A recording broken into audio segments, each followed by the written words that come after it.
64-годишник од Неготино Полошко вчера пријавил дека околу 11 часот на улицата 18 ноември во Гостивар го пресретнале две непознати лица кои му рекле дека се од Косово и бараат банка.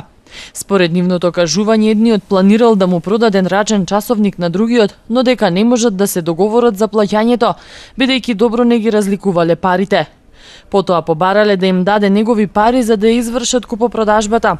Неготинецот им поверувал па им дал 300 евра и 3000 денари, додека едниот од нив како гаранција дека ќе се вратат му го оставил наводно позлатениот часовник и по половина час чекање тие не се вратиле, а тој го пријавил случајот како измама.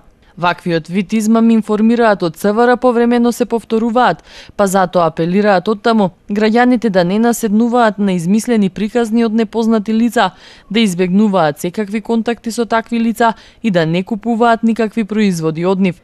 Покрај ова, од секторот за внатрешни работи информираат за вчерашното апсење на 51-годишник од Волковија, кој бил осуден на 2-годишна затворска казна за проневера во службата.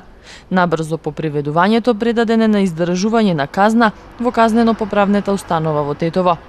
Од полициската станица за сообраќај пак продолжуваат со контролите, овој пат за техничката исправност на автобусите и комбињата кои вршат превоз на патници.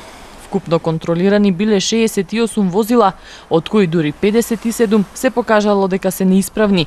За санкционирање на констатираните недостатоци, изготвени се 31 платен налог, со напомена дека најчесто неисправни биле сопирачките.